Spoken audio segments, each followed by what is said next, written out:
Hey everybody, welcome back. Today we're going to write concise object literal declarations using object property shorthand. ES6 adds some nice support for easily defining object literals. Consider the following code. We've got a variable, a function of get mouse position, and then we've got xy, and inside of the function we have an object with x at x position, y at y position. Get mouse position is a simple function that returns an object containing two properties.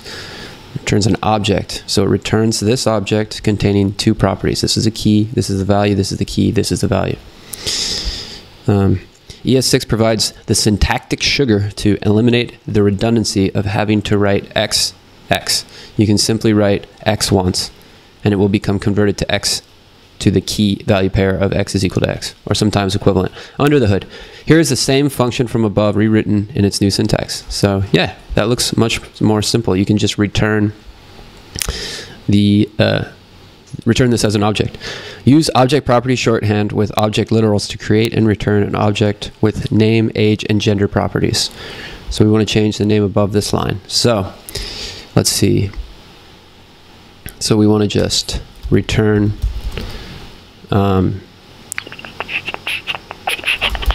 is it name, age, and gender? Like this?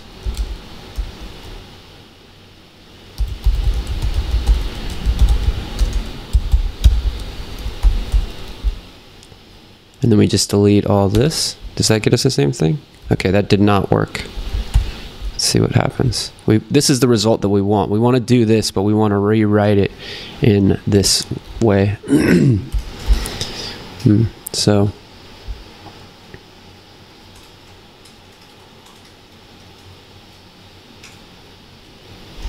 if we comment this out, we get undefined. So this is not functioning property.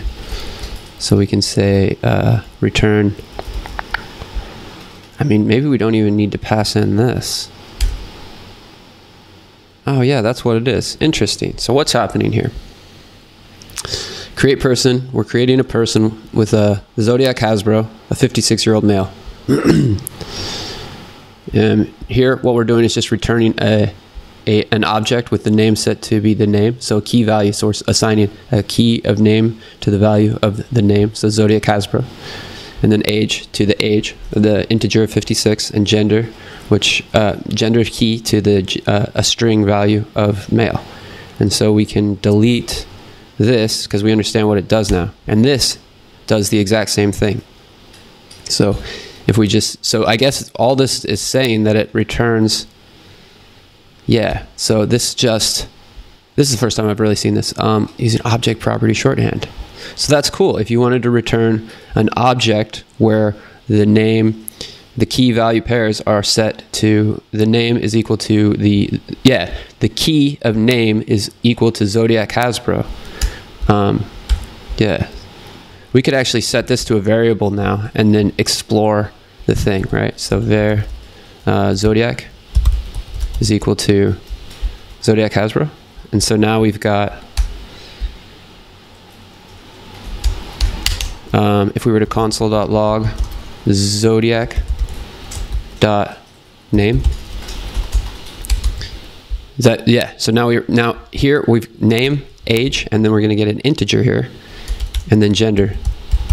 So this is just a super clean way. Oh, I actually really like this. This is a super clean way to return an object where the key and the value are set to be the same. Man, I really like this actually. Hope to use this shortly. I hope this makes sense. I don't know how to really go into detail more about it. It's basically you can create a person, and in here you've got your name, age, and gender, and then you assign it to an object. If we just do Zodiac and we print it out like this, you'll see that we've got this object. This is a JSON object, JavaScript object notation. We're assigning the string. Oh, the string's just set to be a string of name, and then the actual name. Age is set to here, and gender is set to here. So yeah, I hope that this going a little bit more in depth helps. Thank you guys for watching, and we'll see you in the next video.